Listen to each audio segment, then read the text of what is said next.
Everybody, this is Uzumaki Clan here today with another review, and today I will be reviewing the hit anime series known as Neon Genesis Evangelion, a series that I have been dying to see for a long time, and I just got done watching both the series, the original series, and the end of Evangelion as well. And today I'm going to be reviewing it. So, what was my first impression of Evangelion? Well, my first impression was basically when I first saw it, I was like, this looks very interesting. And then I got towards the middle of Evangelion and I was like, wow, this is amazing. This is like one of the best anime series I've ever seen. And then I get towards the end of the series, and I'm like, what the fuck? And oh no, it gets worse. And then I saw the last two episodes, and then my impression's like, this sucks. And then I watch the end of Evangelion, and my impression is, wow, this is awesome. And then I watch the ending, and then I'm like, I don't know I don't know what to think of this. So basically, Evangelion is basically a series with a lot of emotions, and frankly, it's a series where you have to basically you have to figure everything out on your own. It's kind of like a puzzle piece. You have to put all the pieces together to completely understand the series, which when it came to the psychological events in the series, I understood them very well. So basically, the story of Evangelion is about this young boy named Shinji Ikari. He is this 14-year-old high school kid who basically doesn't really like his father for very good reasons. The reason why is because his father works in this industry called Nerve, which is basically this headquarters that takes care of the angels, which is the main premise of Evangelion. So in this timeline, we are in the year 2015, where there has been attacks from angels from God, and basically these angels want to free the world from the human race in order to have a rebirth of a new planet. So what ends up happening is that they have these machines, these robots or if you want to call them robots, that are basically models of angels called the Evas. And the Evas are used to take care of the angels and to get rid of them. So what ends up happening is that Shinji is forced to use the Eva to destroy an angel, and his father sees this and he does a pretty damn good job. So he basically becomes the pilot of Unit 1, the one of the models for the Evangelions. So basically, Shinji is kind of like this lonely, depressed kid who's trying to figure out what he wants in life. And that's something that I can truly relate to.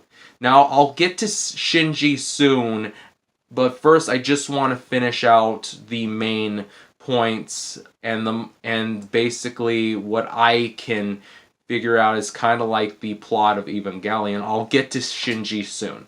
Okay, so as the story goes along, we find out that Masato, his teacher, who is basically one of the commanders of Nerve, lives with Shinji, and then he meets Asuka, which is basically the pilot of Unit 2 of Evangelion, which is actually the very first Evangelion, because Shinji's and the girl Rei's, who I'll get to in a second, it were basically models of Evangelion, like the first two models, but Asuka's is actually the real Evangelion. So then, before that, we do get introduced to another character named Rei.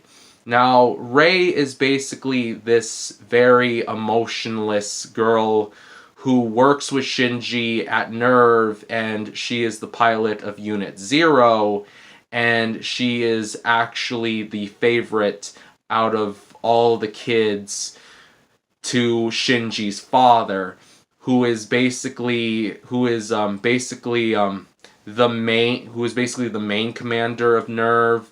And we see that him and Rei get along more than Shinji and his father, and Shinji kind of feels a little bit jealous at first, but then once Rei gets attacked, Shinji gets worried for her, and then as he goes out and he tries to see if she's okay, Rei starts growing an affection towards Shinji, seeing him as a friend. Now, a lot of people like to speculate that Rei was in love with Shinji, but as for me, I'll say yes and no, but I'll say love in a kind of mother kind of way, or sister. That's just the way how I pinned it down to. However, I do think that she does have somewhat of a love interest for Shinji in a way, but not completely. So these three are basically the main pilots for EVA, who protect the planet from the angel attacks. So basically we get these really, really cool badass fights in the series, and all of them are so entertaining to watch. These are like one of the best mecha anime battles I have ever seen.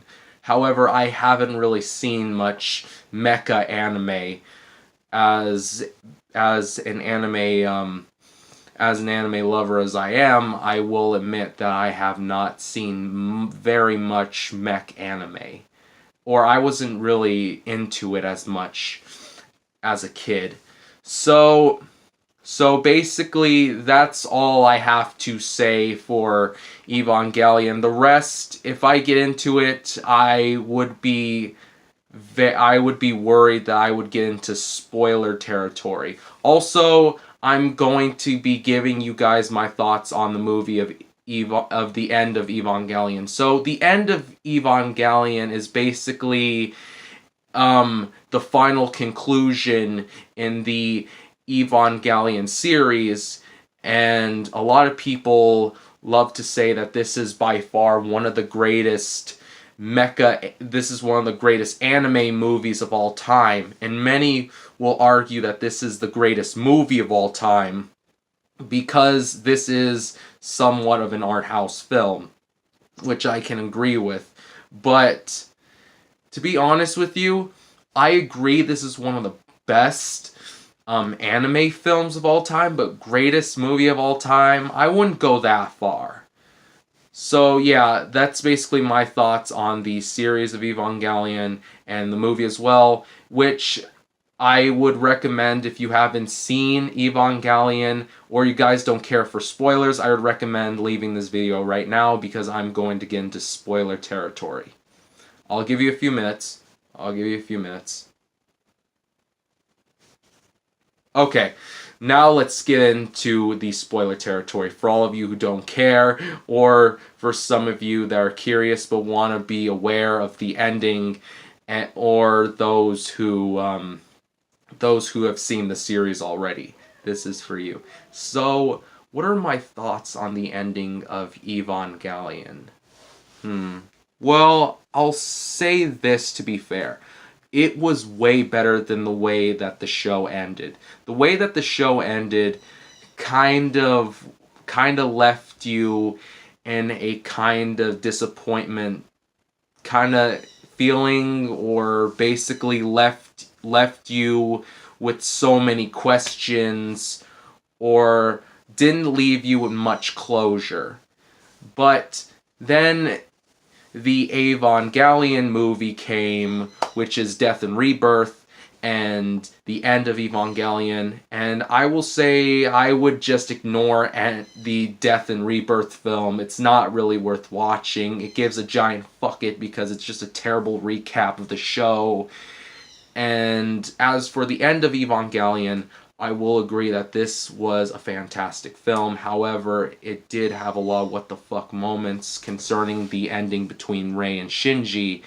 And for the most part, I will be talking about Shinji. Now, Shinji's a character that's not really, very liked in the anime community, and I don't understand why. Maybe it's because people don't really like the character study of the main character, and I guess that they would just want the character to just be big and heroic. But Shinji, I appreciate the way how Shinji is as a character.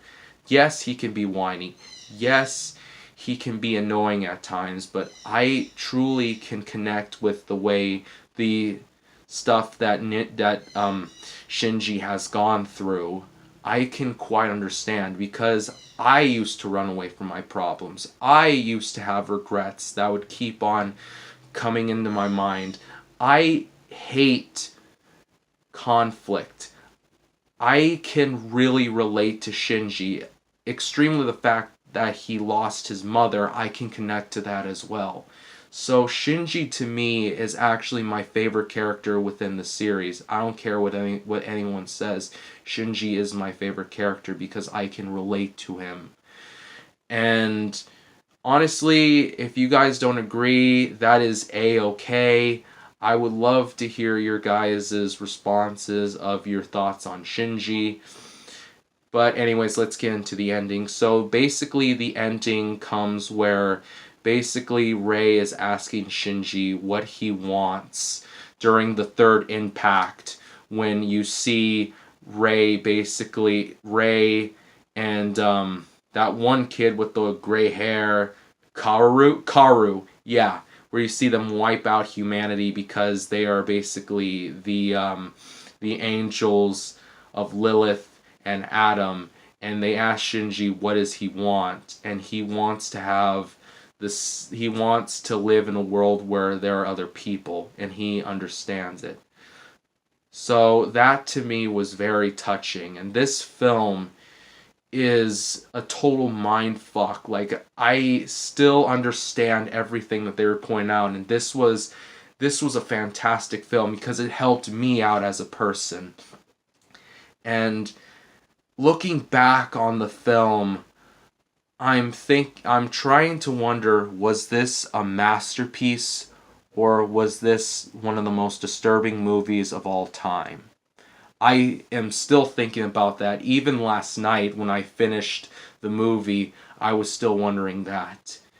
And to be honest with you, this movie was emotional. I cried for Shinji in this film. I will be the first one to say it. I cried for Shinji. And the way how this movie ended left me with more closure, but at the same time, I kind of have to wonder, did I like the ending or not? Especially the fact that the human race will be returning, but it will take a little while. So, for the most part, I will give Evangelion, for the series altogether, a great score of 9 out of 10. And I highly recommend, if you guys haven't seen this series, I would suggest watching it. And also, I am very excited to watch the Rebuild films, because I have yet to watch them as well, and I'm very excited knowing the fact that we get more Eva. And also the manga as well, which I already know the ending of the manga because of spoilers, but because I don't really care about spoilers much, but I have to say I kind of like the way the manga ended a little bit better, but I am going to have to read the manga as well. So guys, tell me what you guys think about my review for Neon Genesis Evangelion. This is hands down a masterpiece, and I would recommend anyone who's into anime to watch it. Even people who aren't into anime, I would still recommend watching this series because of the journey that you will be in. Of the giant mecha adventure, the psychological aspects, the religious tones, which to me weren't really that big of a deal. I felt like the psychological issues were a lot more interesting than the religious counterparts. So yeah, that's my series review on Evangelion. Thank you guys for watching this video, and have a nice day.